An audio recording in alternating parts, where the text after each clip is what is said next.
Saudara, di hidup kita ini, saudara, di sini ada yang mengenal diri kita masing-masing 100%, saudara. Atau mungkin orang tua saudara, anak. Saya yakin kayaknya nggak ada ya, saudara ya. Tapi ada satu pribadi, saudara. Ada satu Allah yang mengenal kita, pribadi yang mengenal kita lebih dari apapun, saudara. Tuhan Yesus, karena Dia lebih daripada Bapa untuk kita, saudara. Dia lebih dari sekedar teman untuk kita, saudara. Di depan teman, di depan sahabat, kita tidak perlu malu, saudara. Maka pada hari itu, saudara, hari ini saya minta setiap masing-masing dari kita, saudara, terserah memuji Tuhan dengan berdiri, mengangkat tangan, atau bagaimanapun keindahan hati saudara. Silahkan, saudara. Karena di rumah Tuhan itu tidak ada yang perlu ditonton, saudara. Di rumah Tuhan itu kita menerima berkat dan kita menanti janjinya.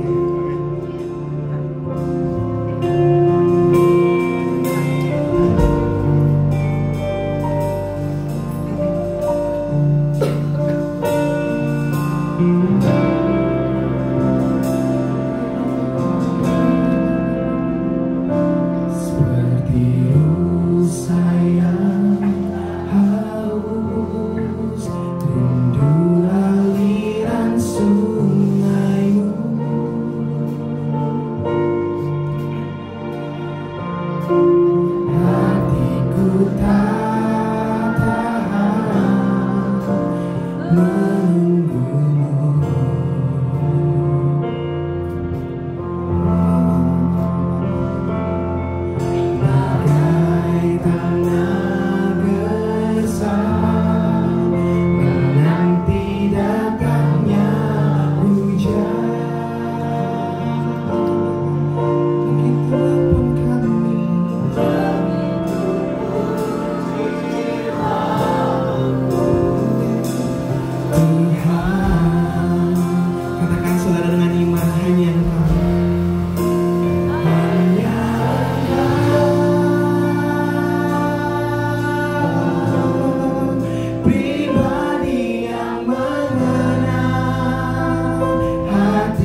Kita mengaku bahwa pertolongan kita pada ibadah pagi hari ini hanya datang daripada pihak Allah yang telah menjadikan langit, bumi, dan segala isinya. Allah yang tidak pernah meninggalkan ciptaan tangannya. Turunlah atas kita sekalian orang-orang yang beribadah kepada Dia pagi hari ini di dalam rumah Tuhan. Anugerah sejahtera dan kasih karunia dari Allah Bapa dan Tuhan kita Yesus Kristus. Benar Tuhan, hanya Engkau pribadi yang sungguh-sungguh mengenal setiap hati kami Tuhan. Dan kami mau Tuhan melawat setiap kami, agar pada bulan misi di bulan Oktober ini kami benar-benar meresponi akan kebaikan dan kasih karunia Tuhan bagi setiap kami. Kami tidak mengalami sukacita tersendiri, tetapi kami mau membagikan sukacita yang dari Tuhan, Injil yang kami dengar, iman yang kami dapati, yang semakin hari semakin bertumbuh agar semua orang dapat mengenal Kristus. Terima kasih Tuhan, Engkau pribadi yang mengenal hati setiap kami. Tinggallah di dalam hati setiap kami, dan kami pun bersemangat seperti Engkau saat melayani setiap kami yang berinkarnasi menjadi manusia. Tuhan, kami mau lebih lagi masuk di dalam ibadah kami pada pagi hari ini Tuhan. Nikmati pujian dan penyembahan kami. Kami mau menyerahkan juga untuk Bapak Pendeta Petrus Tarigan yang akan menyampaikan firman-Mu Tuhan. Pakai hamba-Mu ini, berikan hikmat sehingga dapat berkata-kata menyampaikan akan firman Tuhan. Dan setiap kami yang hadir pada pagi hari ini benar-benar diberikan sukacita oleh firman-Mu Tuhan. Berkati setiap kami, berkati setiap jemaat juga yang akan datang Tuhan, melangkahkan kaki mereka untuk cepat hadir di tempat ini. Dan melalui firman-Mu, melalui kehidupan yang Tuhan berikan, kami berkomitmen untuk tidak akan terlambat juga datang beribadah Tuhan. Kami berdoa untuk orang-orang sekitar gedung yang kami gunakan sebagai tempat beribadah kami ini Tuhan. Mereka tidak mendengarkan kebisingan, tapi mereka mendengarkan suara Tuhan, puji-pujian yang membawa mereka pun ingin mengenal Tuhan. Berkati semua jemaat Tuhan, berkati kami agar sungguh-sungguh kami dapat menyukakan hati Tuhan melalui ibadah pada pagi hari ini. Mari Tuhan, sekali lagi nikmati pujian dan penyembahan kami, dan pakai setiap kami untuk memberitakan Injil dan kasih Tuhan. Mari sama-sama kita yang mau beribadah lebih sungguh, kita yang percaya mengatakan haleluya, amin, amin.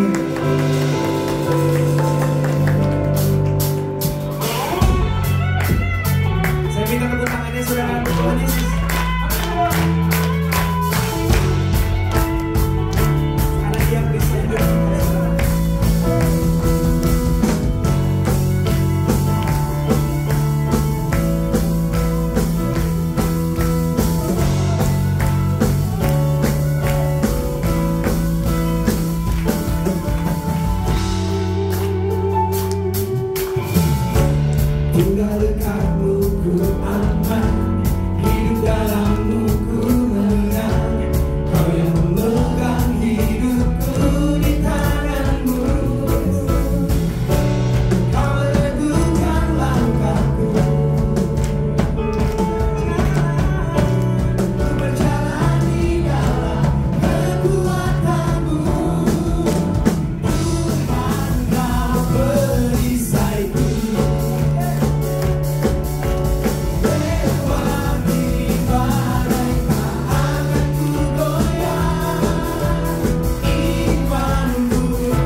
saudara.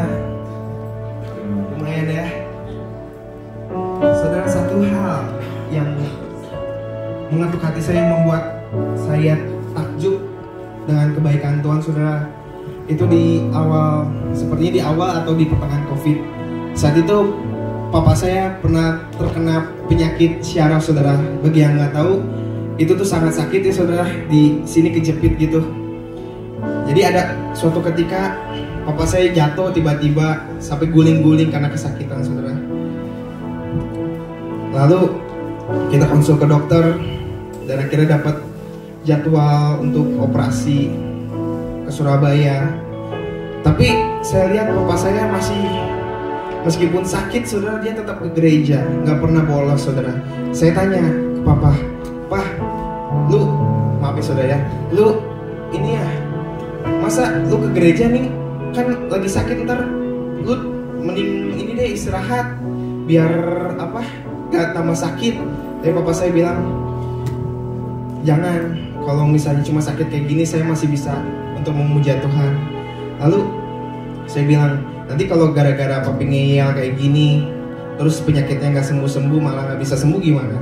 "Ya udah," kata si papi teh, "ya udah, ya itu biarkan jadi kehendak Tuhan," katanya. Karena papi yakin di saat Tuhan sedang membawa papi ke bawah, di saat itu Tuhan akan mengangkat papi jauh lebih ke atas.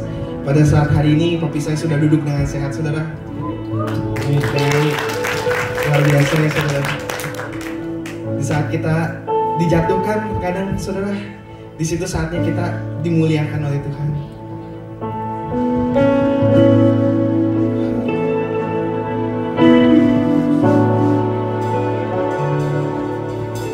Semua karena anugerah-Mu hari ini ada. Bukan karena kuatku, namun karena Roh-Mu. Ku bawa hatiku, penyembahanku, ku semakin berkurang, biar Yesus semakin berkembang. Mengikuti Yesus, itulah kesukaan hatiku. Ku lepas semua hakku untuk mengenal kehendaknya di hidupku. Mengiring Yesus, itulah kekuatan hidupku.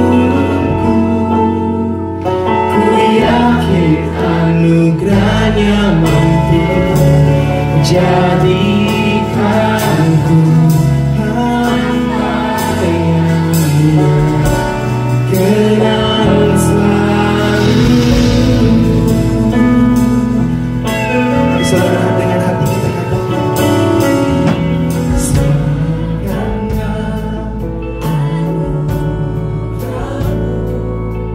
hari ini ada. Bukan karena kuatku, namun karena Roh-Mu. Ku bawa hatiku, penyembahanku, ku semakin berkurang, biar Yesus semakin bertambah. Mengikut Yesus, itulah kesukaan hatiku. Ku lepas semua hakku untuk mau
dalam surga, kami mengucap syukur kami boleh ada di tempat ini. Kami semua boleh menjadi pengiring Tuhan Yesus.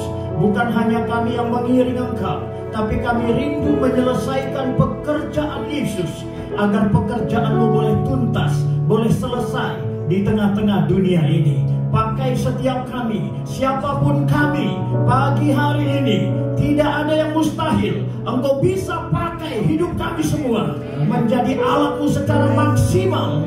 Terima kasih Bapa. Berbicaralah bagi kami, siapkan hati pikiran kami, agar kami boleh memahami firman-firman Tuhan, prinsip-prinsip kebenaran yang boleh kami terima dari firman-Mu. Darah Yesus menguduskan, menyucikan, melayakkan hamba untuk berbicara di tengah-tengah umat-Mu pada pagi hari ini.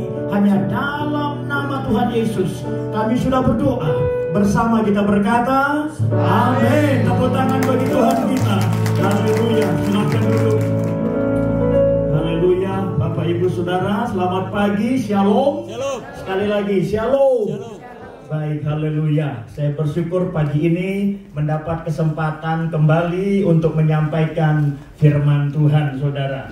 Ya, izinkan saya hari ini menyampaikan firman Tuhan. Apa yang saya percaya Tuhan taruh dalam hati saya, khususnya prinsip-prinsip firman Tuhan bagi setiap kita. Saya ingin mulai, kita buka dari Yohanes pasal yang keempat. Injil Yohanes pasal yang keempat ayat 34, Saudara. Ya, Yohanes pasal 4 ayat 34. Saya undang kita bangkit berdiri sekali lagi menghormati firman Tuhan. Mari kita bangkit berdiri. Kita baca Yohanes 4 ayat 34. Ya, mungkin multimedia bisa bantu. Mari baca. 2, 3. Kata Yesus kepada mereka apa? Dia yang mengutus aku dan amin. Silahkan duduk saudara-saudara ya.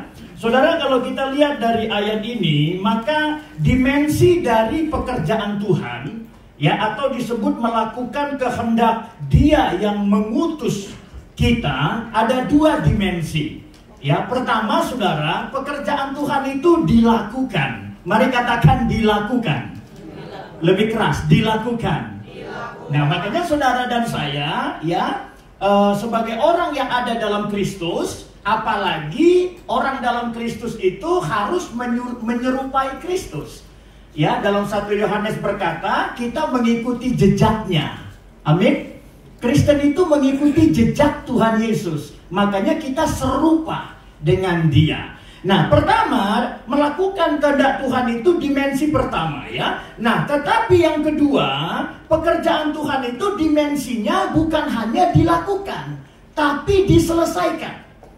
Ya, jadi saudara, kita ini harus tahu, karena terus terang saya perhatikan gereja-gereja Tuhan, ya, saya bersyukur saya khotbah di mana-mana. Gereja-gereja Tuhan itu banyak sekali berbicara melakukan pekerjaan Tuhan, tapi sedikit sekali berbicara menyelesaikan pekerjaan Tuhan. Nah, jadi kita harus tahu saudara, pekerjaan Tuhan kita di bumi ini, ya, itu memang dikerjakan. Tapi ibarat orang bekerja, bahwa orang yang benar bekerja, kalau dia bekerja ke arah menyelesaikan pekerjaan. Ya, jadi orang itu tidak bekerja asal bekerja. Orang tidak bekerja asal sibuk. Makanya orang yang sibuk itu aja belum tentu benar. Ya, orang sibuk yang benar itu kalau kesibukannya ke arah apa yang harus diselesaikan. Sama dengan saudara dan saya kalau bergerak, berjalan, umpamanya naik kendaraan. Apakah menurut saudara orang yang membawa kendaraan itu sudah pasti benar? Belum tentu. Karena banyak orang yang tersesat. Ya, banyak orang yang salah jalan. Banyak orang yang salah arah. Jadi orang yang bergerak dalam perjalanan itu belum tentu pergerakannya itu benar. Kami tadi dari rumah, kami bergerak menuju tempat ini. Puji Tuhan, pergerakan kami benar. Apa yang kami lakukan benar. Sehingga dari rumah kami bisa sampai di tempat ini. Tapi bisa saja terjadi ketika kami bergerak dari rumah, lalu kami sampainya di Cirebon. Bisa nggak? Bisa. Perginya lebih jauh, perginya lebih lama, bensinnya lebih banyak, risiko lebih besar, dan salah. Jadi dari sini kita bisa melihat bahwa ternyata sebuah pergerakan itu tidak dipastikan itu benar atau tepat. Pergerakan yang benar adalah kalau pergerakannya itu ke arah tujuan yang mau dicapai. Nah, ini sama dengan gereja, sama dengan hidup saudara dan saya. Apakah pergerakan kita ini pergerakan yang benar, pergerakan yang tepat, atau sekedar bergerak? Saya hanya punya waktu 30 menit. Kalau ini seminar 2 sesi 4-5 jam, saya bisa tuntaskan pada saudara. Dan saya bisa membuktikan pada saudara bahwa pergerakan orang percaya, pergerakan gereja nggak tepat hari ini. Betapapun sibuknya gereja, betapapun aktifnya gereja, ya mohon maaf saudara-saudara, ya kalau saya bicara, saya selalu memberikan kritik yang konstruktif, saya selalu mendorong gereja ke arah yang tepat. Ya, saya menjagai gereja Tuhan. Ya, saya nggak bicaralah penyebab-penyebab, tapi saya melihat bahwa pergerakan gereja Tuhan memang bergerak, memang sibuk. Tapi saya melihat pergerakan gereja Tuhan tidak kesibukannya tadi saya bilang. Kami bukan dari rumah sampai di gereja ini, kami dari rumah nyampainya Cirebon. Lalu kami membanggakan, oh kami berjalan 5 jam loh, oh kami lama loh di jalan. Itu yang kami banggakan. Padahal itu bukan kebanggaan, itu bukan surplus, itu defisit. Karena dalam prinsip perjalanan, bukan berapa lama Anda di jalan, tapi berapa cepat Anda tiba. Ya dalam pencapaian sesuatu seperti anak kuliah, bukan berapa lama anak kuliah, tapi berapa cepat dia lulus. Amin. Karena ada orang kuliah 6 tahun gak lulus-lulus. Ada orang kuliah 10 tahun gak lulus-lulus. Apakah 10 tahun itu surplus? Itu defisit. Karena harusnya 3 tahun sudah lulus bila perlu. Gak perlu 4 tahun. Jadi dalam prinsip perjalanan, bukan berapa lama kita di jalan, tapi berapa cepat kita tiba. Termasuk sebenarnya dalam hidup kita, bukan berapa banyak umur saudara, tapi berapa cepat Anda capai destiny saudara. Yesus nggak sampai 40 tahun, mati muda. Tapi destiny Bapa tiba. Saya mau bilang sama saudara, umur panjang itu bukan puncak kebanggaan, tapi pencapaian tujuan. Malah jangan sampai umur kita sudah puluhan bahkan ratusan tahun, tapi nggak sampai kepada tujuan Tuhan. Ini justru defisit. Jadi saudara saya kembali, pekerjaan Tuhan, ya karena ini juga bagian dari pekerjaan Tuhan. Gereja ini bagian pekerjaan Tuhan. Hidup saudara dan saya, konsekuensi menerima Yesus, kita bagian pekerjaan Tuhan. Ada amin nggak? Kalau enggak, berarti kita mengingkari penerimaan kita akan Kristus. Jadi saya mendorong bahwa visi penyelesaian pekerjaan Tuhan ini yang perlu sekarang disemangati. Ini yang perlu dibangun, ini yang perlu dicapai, ya. Karena 80% khotbah yang saudara dengar pasti semua bernada membangun hidup. Sedikit sekali saya percaya saudara mendengar penyelesaian. Ya, kita lebih banyak diarahkan kepada pergerakan pertumbuhan, tapi kita sedikit sekali mendengar penyelesaian, garis finish. Padahal saudara, kalau pekerjaan Tuhan ini tidak selesai, maka apapun di dunia ini tidak selesai. Sebaliknya, kalau pekerjaan Tuhan selesai, maka semua di bumi ini akan ikut selesai. Amin. Karena semua ditentukan oleh apa? Pekerjaan Tuhan. Mari lihat Roma 11 ayat 25. Kita masuk kepada poin apa yang penting sebenarnya. Ya, supaya kita bisa memahami apa yang penting. Roma 11 ayat 25. Saya mengatakan ini ayat terpenting di Alkitab. Ya, versi saya ini ayat terpenting di Alkitab. Tapi mohon maaf. Ini nanti coba saudara ingat. Ya, entah di gereja ini atau entah dimanapun saudara beribadah, pernah nggak saudara mendengar ayat ini dikhotbahkan? Ya, pernah nggak saudara? Atau saudara ada nggak yang bikin ayat ini jadi ayat emas saudara? Mohon maaf nih, ada nggak Roma 11:25 ayat emasnya? Nggak ada? Nggak ada ya? Apa perlu saya buka Yohanes 10 ayat 10? Ayat 10b lagi, bukan A, itu pasti jadi ayat emas.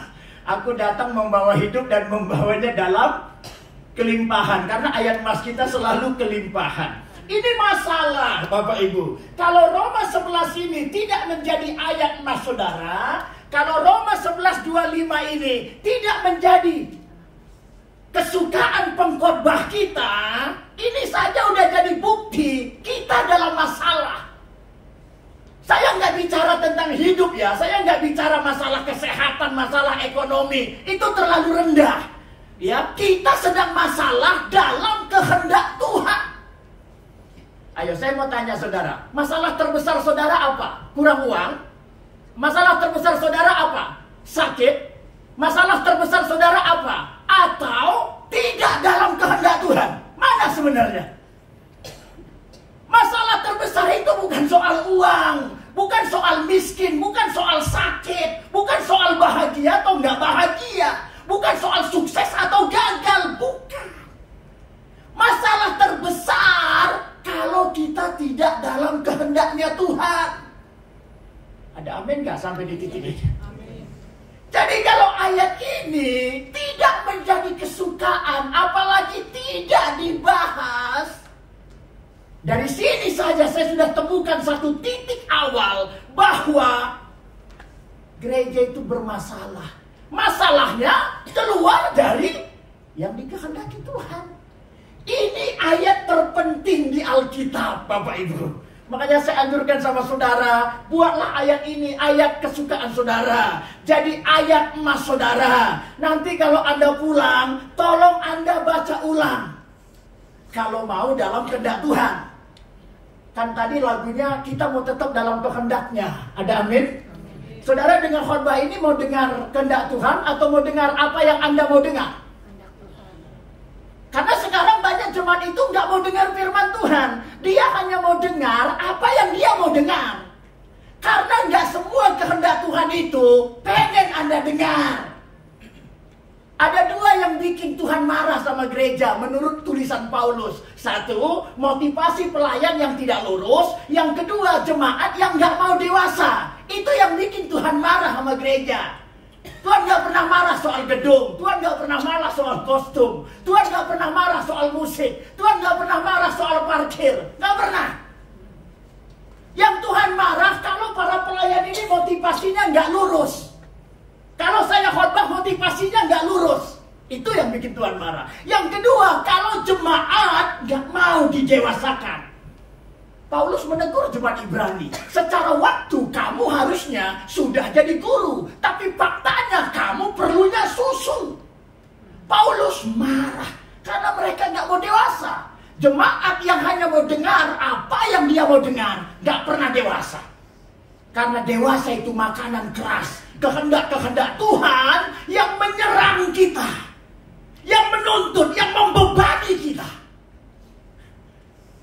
Itu yang harusnya. Tapi jemaat yang mampu makan rohani seperti itu, dia gak akan kanak-kanak. Dia akan bertumbuh dewasa rohani. Haleluya. Saya hampir 30 tahun jadi pengkhotbah. Dan saya katakan sama saudara, dilemanya jadi pengkhotbah itu apa? Kalau saya khotbahkan isi hati Tuhan, itu gak suka isi hati jemaat. Kalau saya khotbahkan yang jemaat suka, saya tahu itu Tuhan kurang suka. Orang yang pengkhotbah benar, yang mengalami dilematis. Saya berkhotbah ini, kalau saya tanam kehendak Tuhan, itu kehendak Anda mati. Kalau saya khotbahkan kehendak Anda, itu kehendak Tuhan mati. Kalau saya khotbah bikin Anda senang, saya tahu Tuhan gak senang. Tapi kalau saya khotbah bikin Tuhan senang, saya tahu jemaat tidak senang. Kadang-kadang ini jadi dilema. Ya tapi gimana? Kami adalah hamba Tuhan. Kami bukan hamba jemaat. Karena kartu nama saya Petrus, hamba Tuhan, bukan hamba jemaat. Jadi kami lebih takut sama Tuhan. Mari kita bertumbuh. Tepuk tangan bagi Tuhan kita. Tepuk tangan bagi Yesus. Mari baca ayat ini Bapak Ibu. 2, 3. Sebab saudara-saudara terus. Aku mau agar kamu mengetahui rahasia ini. Apa rahasianya?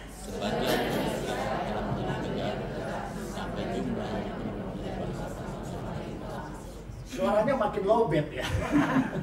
Saya yang khotbah, Anda yang capek ya.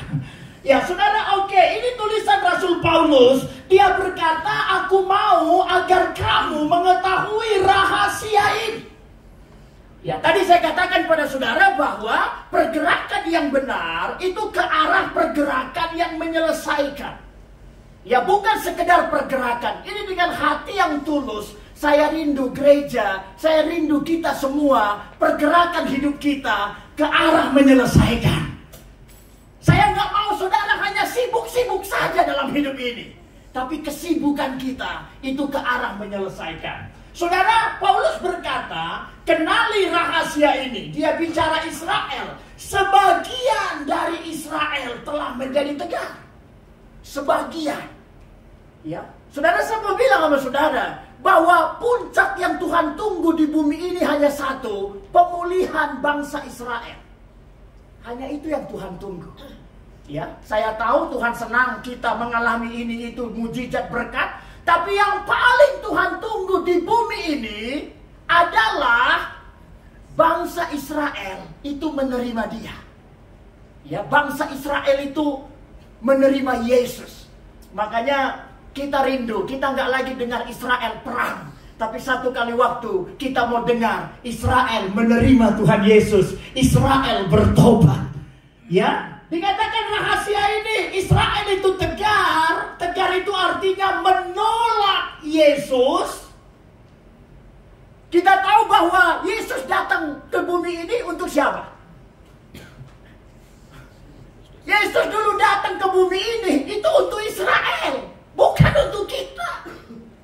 Oke, saya pertegas. Mari buka Yohanes 1 ayat 11 dan 12. Supaya kita bisa lebih mengerti, lebih mencerna. Ya, tolong slide Yohanes 1 ayat 11 dan ayat yang ke-12. Ya. Bisa dengan ayat 12-nya langsung kalau bisa? Ya. Ya, oke. Mari baca Bapak Ibu, bisa lebih semangat. 2, 3. Ia datang kepada milik kepunyaannya, tetapi tidak menerimanya. 12. Diberinya kuasa supaya menjadi, yaitu mereka. Ya, perhatikan ayat 11. Ia datang, Yesus datang kepada milik kepunyaannya. Siapa kepunyaannya? Israel. Ayat 11 ini ayat Israel. Ayat 12 ini ayat gereja. Ayat 12 tidak ada kalau tidak ada ayat 11. Ayat 11 adalah penyebab adanya ayat 12. Jadi dalam skenario penyelamatan Allah, dulu Yesus datang untuk Israel. Makanya dia hidup juga jadi bangsa Israel. Tapi saya berpikir cara kedatangannya nggak seperti yang Israel pikirkan. Makanya Israel tidak menerimanya. Israel menolaknya. Israel bahkan menyalibkannya. Kalau dulu Israel menerima Yesus, kita selamat nggak? Halo Bapak Ibu, kalau dulu Israel menerima Yesus, kita selamat nggak? Tidak. Tidak selamat. Jadi ada bagusnya juga Israel itu menolak. Karena kalau dia menerima, saudara dan saya selesai. Nggak ada ibadah begini, nggak ada ya Aba ya Bapa. Anda dan saya ini semua neraka. Ya, ia datang. Ya, jadi planning surga, Yesus datang untuk Israel. Tetapi orang Israel tidak menerima. Israel menolak. Saya berpikir, kenapa Israel menolak Yesus? Saya hanya berpikir cara Yesus datang tidak seperti yang mereka pikir. Nah, karena Israel menolak, maka timbullah ayat 12. Akhirnya ya udah semua orang. Akhirnya karena Israel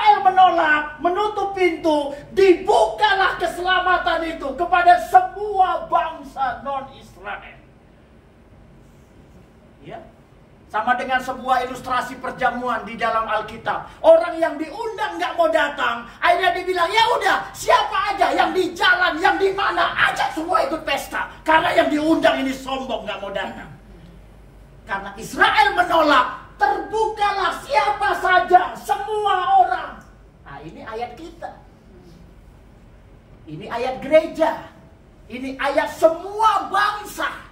Jadi efek penolakan Israel, dampak penolakan Israel, anugerah keselamatan itu dibuka kepada siapa saja, semua orang. Dan disinilah sekarang proyek Tuhan bekerja. Yang setuju katakan amin. Amin. Jadi seolah-olah Israel itu ditinggalkan, lalu pergerakan itu bergerak ke arah semua bangsa.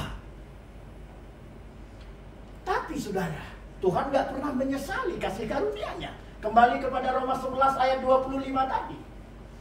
Kembali kepada Roma 11 ayat 25. Rahasianya, sebagian dari Israel. Mari katakan sebagian. Sebagian. Lebih keras, sebagian. Sebagian. Bukan semua loh ya. Karena Roma berkata, satu kali waktu sisa Israel, generasi terakhir Israel akan menerima. Amin. Amin. Karena pemulihan Israel ini syarat Yesus datang kedua kali. Saudara rindu Tuhan Yesus datang kedua kali? Saudara rindu? Harusnya rindu. Walaupun saya pernah seminar, ada yang gak rindu. Dia bilang kalau bisa Pak tunda dulu, anak masih kecil.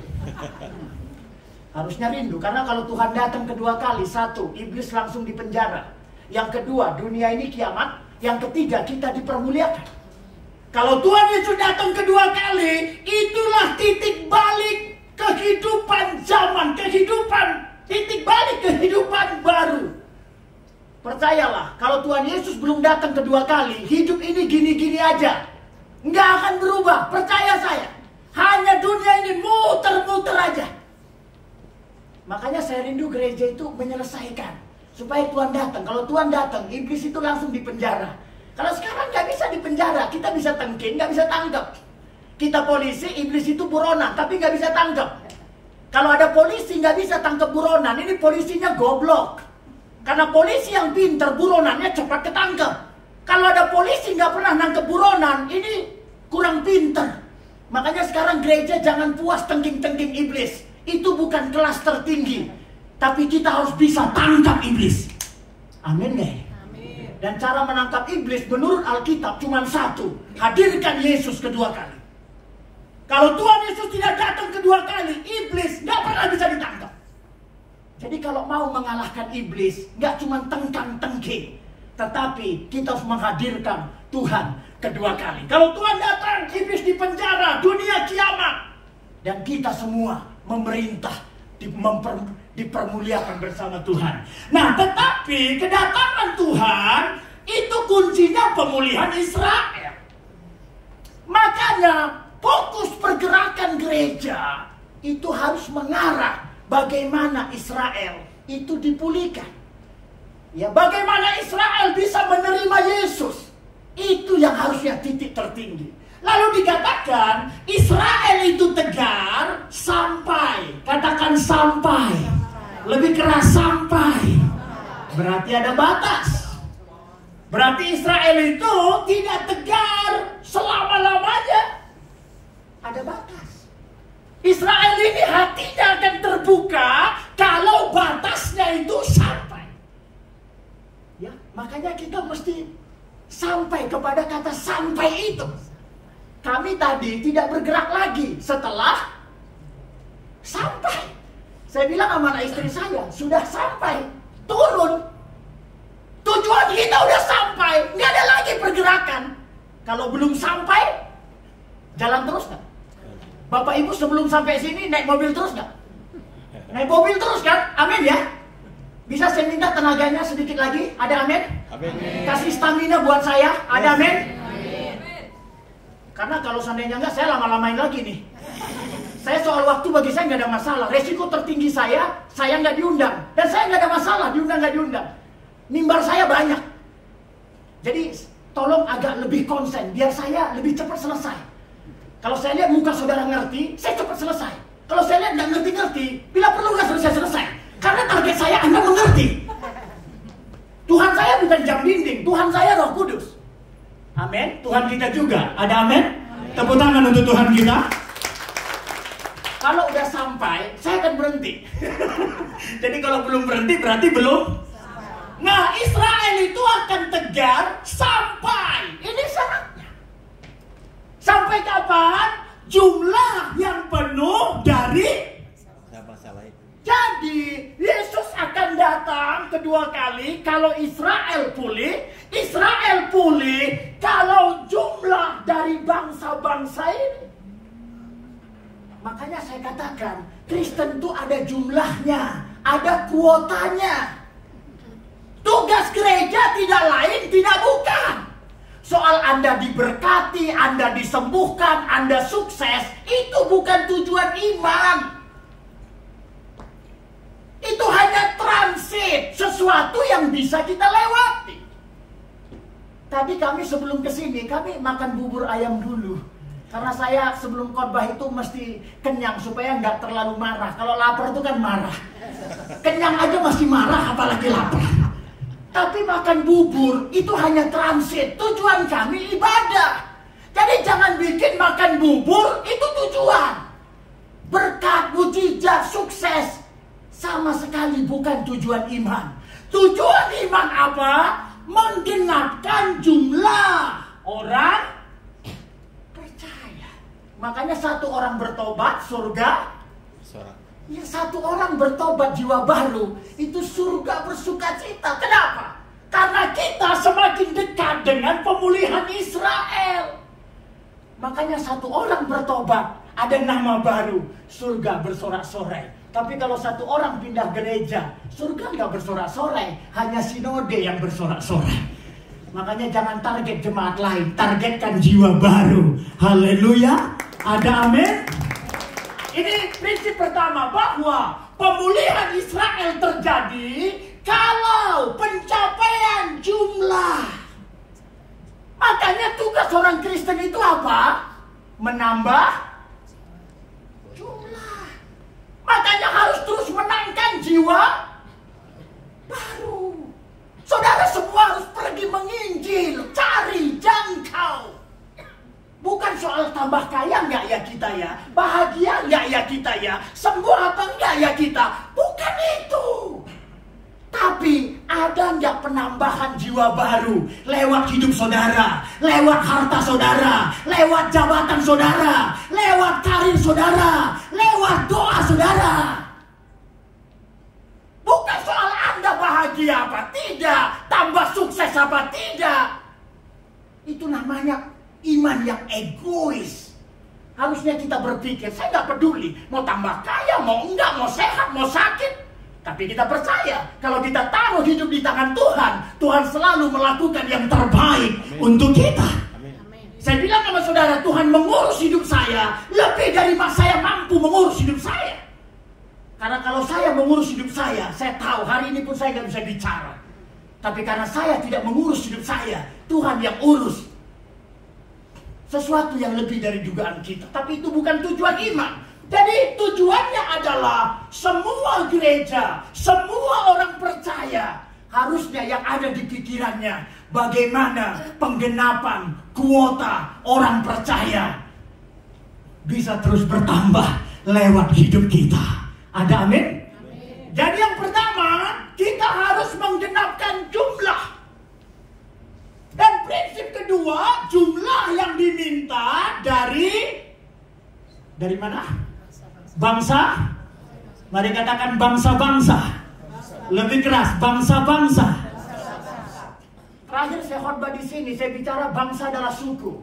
Bangsa bukan negara, bangsa adalah suku. Jadi rahasianya, kehendak Tuhan ada kuota orang percaya dari semua suku. Dari semua suku kita mesti mendapat kuota orang percaya. Tadi Pak Gembala Bapak ngobrol sama saya, banyak orang mau buka ibadah di kota, sulit cari tempat ibadah. Saya bilang sulit karena dia bikin ibadahnya di kota semua. Coba di suku sana. Banyak tanah kosong, banyak rumah kosong, tapi nggak ada yang mau. Gereja semua dibukanya di kota. Karena amanat agung menurut gereja sekarang just planting. Padahal amanat agung pemuritan suku. Kita ini nggak sesuai pergerakan Tuhan. Saya keliling Indonesia, di semua kota jumlah gereja nambah banyak. Tapi pemuritan suku nggak pernah nambah banyak. Karena saya konsen pemuritan suku. Khotbah di kota itu bagi saya bukan prioritas. Saya lebih senang khotbah di 3-4 orang asal suku baru. Kami utus sekarang di suku Baliaga. Nggak ada satu pun orang Kristennya. Namanya Saudara Saka, ex-narapidana. Sudah sekolah Alkitab, kami utus, kami support. Sekarang dia perlu motor. Saudara yang umpamanya nggak punya motor, support mereka. Itu suku Baliaga, bahkan di Bali. Nggak ada orang Kristennya. Jadi oke, saya teruskan sedikit lagi. Bahwa yang harus gereja capai, yang harus kita doakan, yang harus kita support adalah pencapaian kuota dari semua suku. Karena bangsa adalah suku. Waktu amanat agung Yesus ucapkan, jadikan semua bangsa muridku, itu nggak ada satupun negara.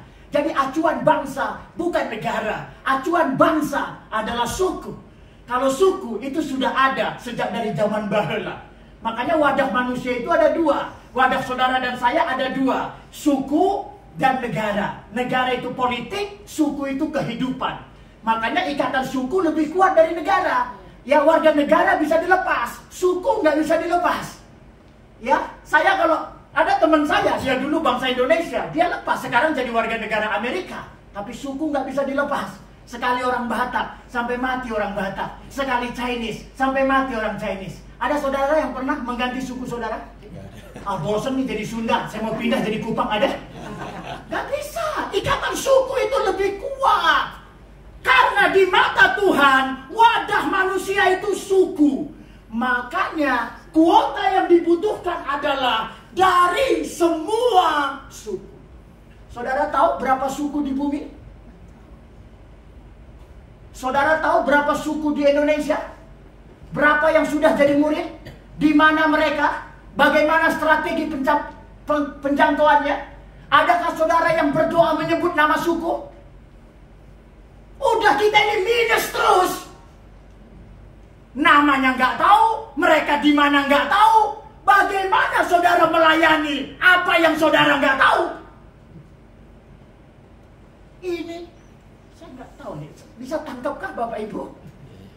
Tuhan minta supaya kita mendapat kuota, perwakilan, representasi dari semua suku. Di bumi ini ada 5.000 suku, separuh ada di Indonesia. Indonesia 1.300 suku besar, suku kecilnya 3.000. Jadi separuh suku ada di sini. Gereja kan percaya, gak ada yang kebetulan. Harusnya gereja Indonesia itu yang paling bergerak melayani suku-suku. Ada amin? Saya nggak akan khotbah ini kalau di Singapura. Saya nggak akan khotbah ini kalau di Korea. Karena di Korea nggak ada suku. Di Singapura nggak ada suku. Di Australia beberapa suku. Di Eropa hanya 5 suku. Tapi di Indonesia 1.300 suku. Anda tahu berapa yang sudah kita capai atau belum? Kalau Anda nggak tahu, lalu apa yang Anda tahu? Berarti yang Tuhan suruh kita nggak tahu kan? Jadi sedih begini ya. Saudara nggak sedih? Lalu pertanyaannya, kapan ini bisa kita capai? Kapan? Kita doa nggak pernah sebut nama suku. Kita nggak pernah utus orang pergi ke suku. Sumbangan kita nggak pernah ke suku. Lalu kapan? Kuota bangsa-bangsa ini akan tercapai kapan? Dan kalau ini nggak tercapai, kapan Israel pulih? Sekarang mungkin lagi pergerakan jalan-jalan ke Israel. Jadi haji Israel kita. Ya, kalau Anda punya uang lebih silahkan. Tapi saya mau bilang, itu bukan cara Alkitab memulihkan Israel. Anda kalau mau pulihkan Israel, pergilah ke Tengger, pergilah ke Osing, pergilah ke Sasak, pergilah ke Bugis, pergilah ke suku. Dan di data kami masih ratusan suku, Bapak Ibu. Ratusan. Yang satu pun gak ada orang Kristennya. Satu pun gak. Jangankan penggenapan jumlah. Katakan Tuhan minta 500 orang dari tiap suku. Kapan bisa 500 orang? Kalau sampai sekarang satu kepala pun gak ada. Lalu gereja kota sibuknya ngapain ini? Aduh, saudara, kita jauh benar-benar dari apa yang Tuhan maksud untuk hidup kita. Makanya saya bicara banyak ini. Mari kita mulai ke arah ini. Saudara minta data suku. Yang gak mau hubungi saya kasih data sama saudara. Paling tidak saudara doakan. Saya tahu doa kita selalu menyebut kota dan negara. Kita sebut negara mati-matian. Kita sebut kota mati-matian. Sampai kita gak sebut suku. Padahal Tuhan bilang sebut suku. Bangsa itu suku. Kita ini ditipu oleh iblis. Karena Anda tahu, tadi saya bilang, yang paling iblis takuti dia di penjara, dan dia paling takut kalau Tuhan datang. Makanya ini dihalang-halangi iblis. Anda tahu yang ditakuti penjahat apa? Hanya satu yang ditakuti penjahat, kalau perkaranya dibongkar. Kalau perkaranya dibekukan, penjahat gak pernah takut. Anda mau nari, silahkan. Anda mau kaya, jangan-jangan iblis bantu Anda kaya. Yang penting, kehendak Tuhanmu gak pernah tercapai. Mari kita sadar rohani. Kita minta Tuhan buka mata rohani. Apa sih yang terpenting dalam gereja? Apa yang terpenting dalam iman Kristen? Dan yang terpenting adalah pencapaian jumlah kuota dari semua suku bangsa. Anjuran saya nggak banyak. Satu, doakan dan cari data. Mulai sekarang sebutlah nama suku. Dan yang kedua, utuslah orang dari gereja ini ke suku mana, paling tidak adopsi satu suku. Adopsi. Saudara tahu, gereja Indonesia itu sudah paling tidak 50.000 gereja. 50.000 gereja di Indonesia. Paling tidak 20.000 gereja mapan. Kalau satu gereja adopsi satu suku, selesai gak? Selesai gak? Selesai. Tapi kenapa gak terjadi? Saya punya teman, sinodenya sudah 22.000 gereja. Saya nggak tahu Isal Masih berapa gereja di Indonesia. Tapi saya punya teman, sinodenya 22.000. Dan saya tanya, ada adopsi satu suku? Nggak ada. Karena pembangunan gerejanya tidak ke arah suku-suku. Saya juga sedikit menyesalkan, kenapa LAI nggak tulis suku? Karena ditulis bangsa. Kita semua salah terjemahan. Padahal kalau saudara ke Malaysia, saya habis seminar, ditanya sama panitia, pastor itu bangsa apa? Saya bilang saya bangsa Indonesia. Dia bilang no, bukan negara, tapi bangsa pastor. Teman saya colek, di sini tuh bangsa itu suku. Saya bilang saya orang Batak. Oh, Pastor Petrus bangsa Batak. Dari Melayu asli, suku adalah bangsa, bangsa adalah suku. Tapi di Indonesia bangsa ditafsir jadi negara. Makanya kalau saya khotbah ke luar negeri, saya sudah jadi pendeta bangsa-bangsa. Kalau ada pendeta nggak pernah ke luar negeri, dia pendeta domestik. Makanya semua pendeta bangga ke luar negeri karena akan menjadi pendeta bangsa-bangsa. Saya 4 kali khotbah ke luar negeri, belasan undangan saya tolak. Karena saya tahu, luar negeri bukan soal bangsa. Di Indonesia 1000 bangsa, 1000 suku. Mari kita berpikir alkitabiah, bukan politis. Secara politis, keluar negeri. Iya, tapi secara Alkitab, nggak perlu keluar negeri. Anda cukup di Indonesia. Bahkan di Pulau Jawa masih ada 7 suku yang belum disentuh. Saya takut saudara nggak tahu soal ini. Karena yang kita tahu, kapan kita bahagia, kapan kita sembuh, kapan kita dipelihara. Kita bicara dalam berkat-berkat terendah. Panggilan kita bukan soal hidup kita. Panggilan kita bagaimana menggenapkan, menyelesaikan, menuntaskan kehendak Bapa kita. Amin. Di tengah-tengah dunia ini. Bapa masih bekerja sampai sekarang. Ada amin? Amin. Saya mau tanya, apa yang dikerjakan Bapa? Apakah sekedar melindungi saudara kemana Anda pergi? Ya, pekerjaan Bapa itu ini. Kapan kuota dari suku itu penuh? Itu yang Bapa kerjakan. Tapi banyak umatnya nggak ngerjain itu. Tertinggal. Bapak ngerjain apa, gerejanya ngerjain apa. Mari saudara, biar sedikit ini bisa menolong kita. Minimal mari berdoa. Dan mari adopsi. Paling tidak satu suku. Saya rindu satu gereja mapan bisa adopsi satu suku. Saya tutup suku Tengger. Itu pemuritan suku modern terbaik. Saya 20 tahun bolak-balik ke Tengger, ke Bromo. Walaupun sampai hari ini satu kali pun saya nggak pernah lihat padang pasir. Saya nggak pernah lihat sunrise. Jangan tanya sunrise sama saya. Jangan tanya padang pasir. Tapi saya sudah puluhan kali naik ke Bromo. Dan dari nol, sekarang sudah 500-an orang Kristen dari suku Tengger asli dibaptis untuk kemuliaan Tuhan. 500-an jiwa sekarang. Sudah belasan gereja dibangun. Dan Anda tahu, itu hanya disupport oleh satu orang pengusaha. Satu orang yang punya hati. Ternyata kita bisa menangkan suku Tengger. Sekarang kita konsen Baliaga, konsen Osing, konsen Banten. Saya utus anak-anak ex-narapidana di Banten, di mana? Karena saya mendapat koneksi pemuritan suku dan ex-narapidana. Mereka saya utus ke suku. Karena kadang orang normal nggak berani. Mesti orang yang agak-agak sedeng-sedeng sedikit. Nah, makanya saudara yang normal nggak ke sana nggak apa-apa. Tapi doa saudara ke sana. Kirim uang ke sana. Jangan hanya bermain di kota. Mari saudara bergerak di hati. Ini hati Tuhan.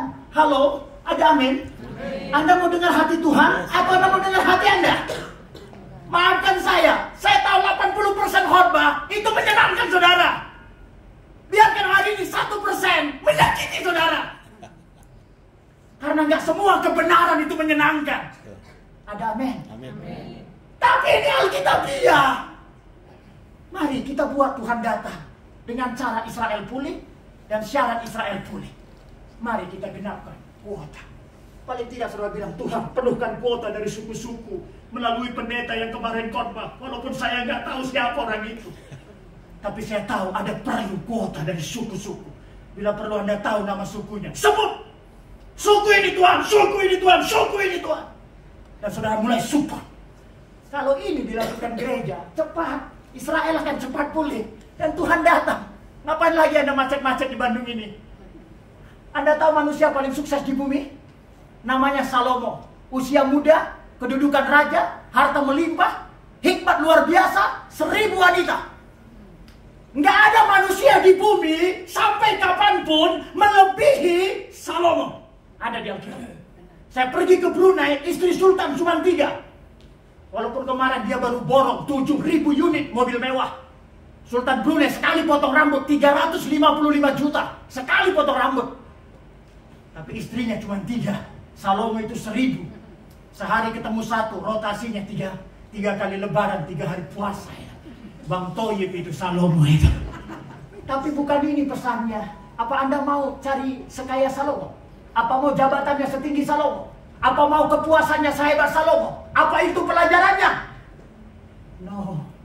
Pelajarannya adalah Salomo yang paling banyak bilang hidup ini sia-sia. Dia paling kaya, 1000 wanita, paling pinter. Kalau ada orang miskin bilang hidup sia-sia, Anda nggak usah dengar. Mungkin karena dia miskin. Kalau dia kaya, mungkin lain ceritanya. Kalau ada yang bilang hidup ini sia-sia karena dia rakyat jelata, jangan dengar. Mungkin dia bilang hidup sia-sia karena dia rakyat. Kalau dia raja, lain ceritanya. Tapi Salomo bukan rakyat, bukan orang miskin, bukan melarang. Dia raja, dia pintar, 1000 wanita. Dia hikmat luar biasa. Tapi dia bilang hidup ini sia-sia. Harusnya kita mau dengar. Ada amin? Kecuali ada Salomo, ada saudara melebihi Salomo. Siapa yang piring sendoknya dari emas di rumah? Anda punya emas kecil aja Anda sembunyikan karena takut hilang. Iya ibu-ibu ya? Baru emas 5 gram kita sembunyikan. Salomo sendoknya emas, garpunya emas. Jadi kalau Salomo yang bilang hidup ini sia-sia, percaya aja. Dan dia ada di Alkitab. Saya mau bilang, apapun kita capai di bumi ini, nggak pernah memuaskan, nggak pernah menyelesaikan. Untung Salomo ada kesempatan. Akhir kata, kesimpulan makna hidup. Takut akan Tuhan, hidup di jalannya. Saya mau bilang sama saudara, hidup paling bermakna kalau Anda masuk di ayat ini. Jangan keluar dari ayat ini. Bahkan sekalipun Anda melayani, yang Anda rasa itu nyanyi untuk Tuhan, kerja untuk Tuhan, Marilah bekerja dengan benar.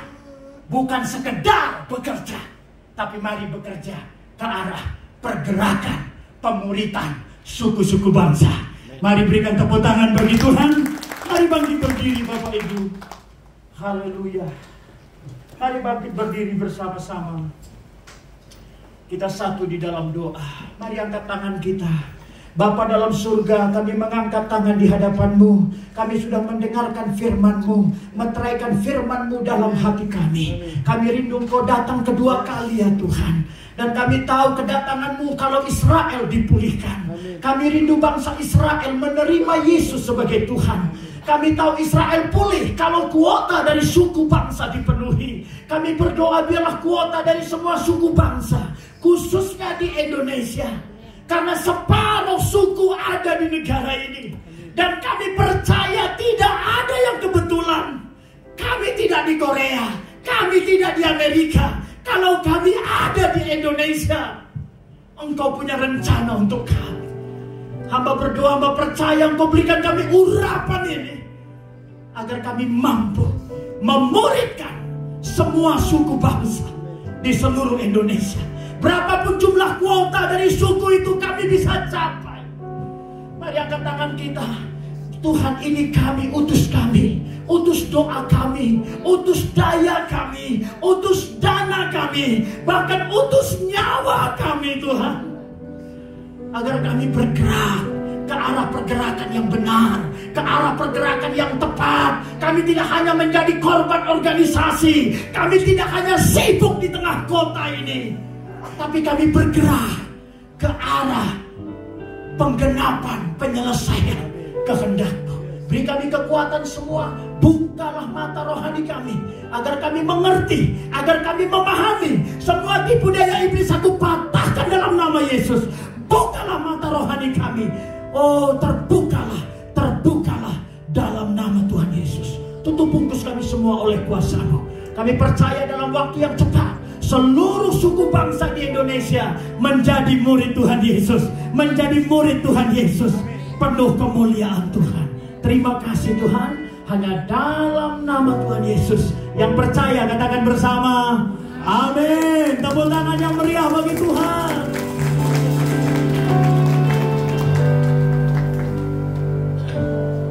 Hidup ini adalah kesempatan.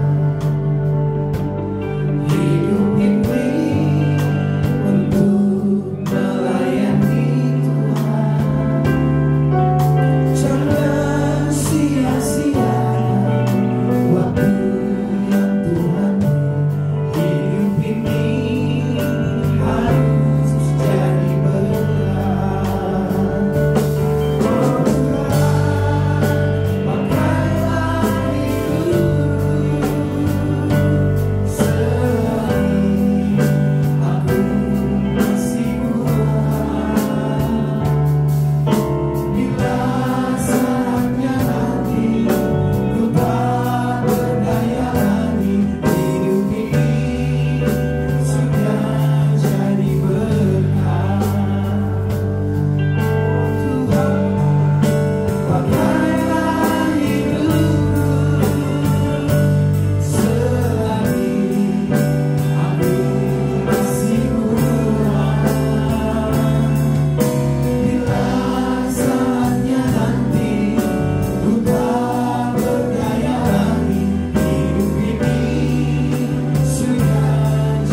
Tuhan Bapak Ibu, itulah sekilas perjalanan BFC ya hari Minggu sampai hari Selasa.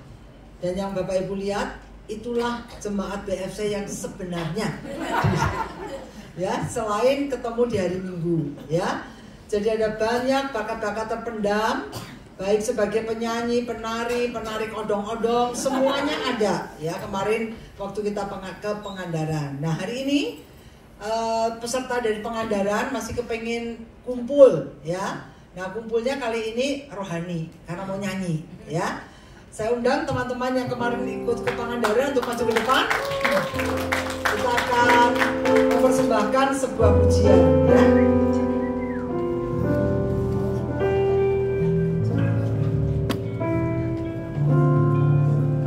Lani, mana Ibu Lani? Saya berharap tahun depan kalau kita mengadakan acara rekreasi lagi, lebih banyak lagi yang bisa ikut ya Bapak Ibu. Ya inilah penampilan dari peserta dari Pangandaran kemarin.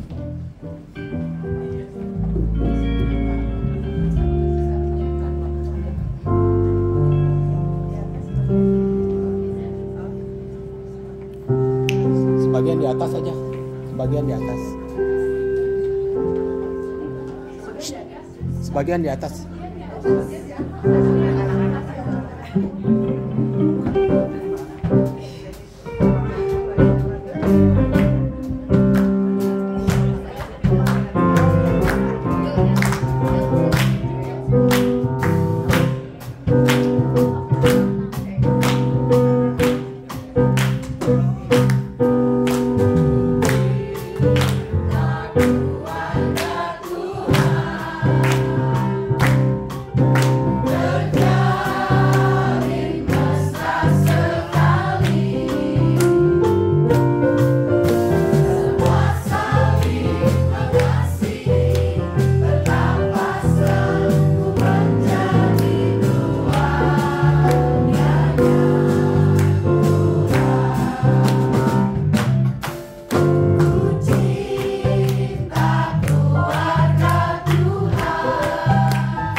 kembali mengingatkan kita gereja Tuhan, menolong bahwa kita dipanggil untuk menjadi pekerja-pekerja Tuhan. Semua kita harus menyelesaikan pekerjaan Tuhan dengan cara apa? Marilah menjadi pemberita-pemberita Injil.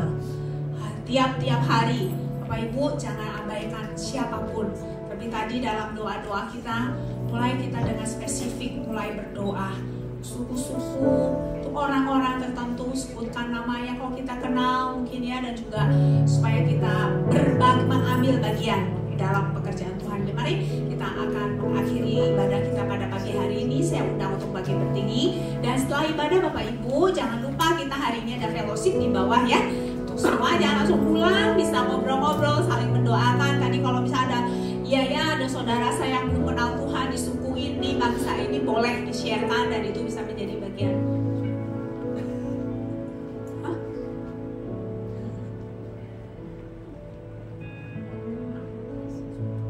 Ya, dan hari ini juga saudara kita Bapak Arnold berulang tahun. Ya, mari kita doakan bersama ya. Baik, mari kita akan akhiri ibadah kita. Mari tundukkan kepala kita. Bapa di dalam surga, kami datang kepada Engkau pada akhir daripada ibadah kami. Tuhan, kami memohonkan ampun apabila gereja-Mu Tuhan tidak mengerti kehendak Tuhan selama ini. Kami ditipu oleh banyak hal sehingga Tuhan, kami tidak membawa Tuhan umat-umat-Mu untuk mengerjakan apa yang menjadi kehendak-Mu. Supaya sampai setiap orang dalam suku-suku bangsa mendengar nama Yesus. Biarlah Engkau Tuhan menolong kami, khususnya gereja-Mu di tempat ini, memiliki hati yang benar di dalam pimpinan dan tuntunan Roh-Mu, sehingga kami bekerja seperti yang Tuhan mau. Tidak sekadar bergerak, tidak menghabiskan semua sumber yang daripada Bapa di tempat-tempat yang tidak benar.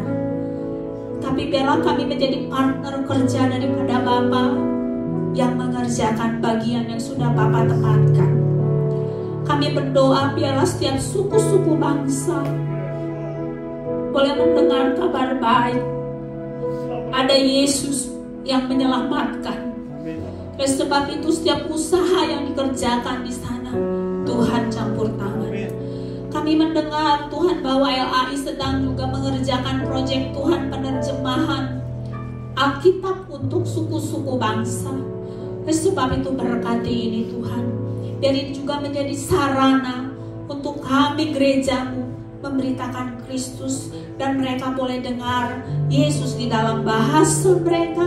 Mereka mengerti tentang kasih Tuhan di dalam bahasa mereka. Terima kasih Bapa, terima kasih Tuhan, ini kami, pakailah kami supaya Tuhan disenangkan hati-Mu, digenapkan apa yang menjadi rancangan-Mu dari semula. Tidak seorang pun binasa, tapi semua boleh diselamatkan. Ini adalah pekerjaan Roh. Oleh sebab itu, kuasai dan pakailah kami. Terima kasih Tuhan, Kau juga menyertai pelayanan daripada hamba-Mu Bapak Petrus Tarigan. Di dalam dia Tuhan menggerakkan Tuhan semua yang ada untuk mencapai suku-suku bangsa. Urapi hamba-Mu, sertai, diperlengkapi dan disediakan semua yang dibutuhkan. Terima kasih ya Bapa. Dan pada pagi hari ini kami juga berdoa Tuhan, biarlah Tuhan campur tangan Tuhan untuk setiap urusan di dalam negeri kami ini Tuhan. Di dalam menjelang tahun politik Tuhan campur tangan. Semua baik, semua aman. Kota kami juga kami serahkan dalam tangan-Mu. Biarlah kota kami juga oleh karena Engkau mendapat shalom daripada Bapa. Pada hari ini Tuhan kami juga bersyukur bahwa saudara kami Bapak Arnold boleh berulang tahun. Tuhan memberkati, Tuhan menambahkan usia, Tuhan juga yang akan terus menambah-nambahkan anugerah, hikmat, marifat daripada tempat yang maha tinggi, sehingga hamba-Mu boleh semakin mengerti apa yang menjadi kehendak Bapa atas hidupnya. Terima kasih ya Bapa, terima kasih. Kami bersyukur untuk pagi hari ini Tuhan kami boleh beribadah kepada Engkau dengan leluasa. Tuhan, Kau memberkati rekan-rekan kami yang sudah menolong kami sehingga ibadah ini boleh berlangsung. Mereka memimpin kami dalam pujian, mengiringi kami dengan musik Tuhan, menolong kami dengan fasilitas lain, sound system, multimedia, lighting, semua oleh karena kasih kemurahan-Mu. Berkati mereka kembali Tuhan. Demikian asers Tuhan yang ada, rekan-rekan kami yang menolong membereskan kursi, membersihkan tempat ini. Tuhan memberkati mereka juga. Kami berdoa Tuhan, biarlah juga Tuhan menolong, ada banyak Tuhan karyawan dari tempat ini, pegawai Tuhan yang membersihkan tempat ini, mereka belum kenal akan Tuhan. Biarlah Tuhan juga menjamah mereka, memakai kami memberitakan nama Tuhan bagi mereka, hingga mereka juga diselamatkan. Kami menyerahkan tetangga kanan kiri kami, depan belakang, Tuhan juga menolong mereka. Terima kasih ya Bapa. Dalam sepekan ke depan, biarlah Tuhan menolong kami sekalian. Semua kami dijadikan pekerja-pekerjaannya Tuhan. Dimanapun kami berada, kami boleh menjadi pemberita-pemberita Injil. Mari Bapak Ibu Saudara sekalian, sebelum engkau dan saya memasuki pekan yang baru ini, mari persiapkan hati kita. Jadilah pelaku-pelaku daripada firman Tuhan. Karena demikian hidup kita sudah dijamin oleh Tuhan. Marilah kita mengerjakan apa yang menjadi kehendak Bapa. Dan sebelum engkau keluar dari rumah Tuhan ini, tadahkanlah tanganmu dan terimalah berkat dari Bapa. Tuhan memberkati engkau dan melindungi engkau. Tuhan menghadapkan wajahnya kepadamu dan memberikan engkau kasih karunia. Tuhan menyinari engkau dengan wajahnya dan memberikan engkau damai sejahtera. Kasih daripada Allah Bapa, kasih sayang dari Tuhan Yesus, dan persekutuan bersama dengan Roh Kudus menyertai engkau sampai Maranatha. Di dalam Yesus Kristus kami menutup ibadah kami. Haleluya. Amin.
Amin. Selamat hari Minggu, sampai jumpa minggu depan. Tuhan Yesus memberkati.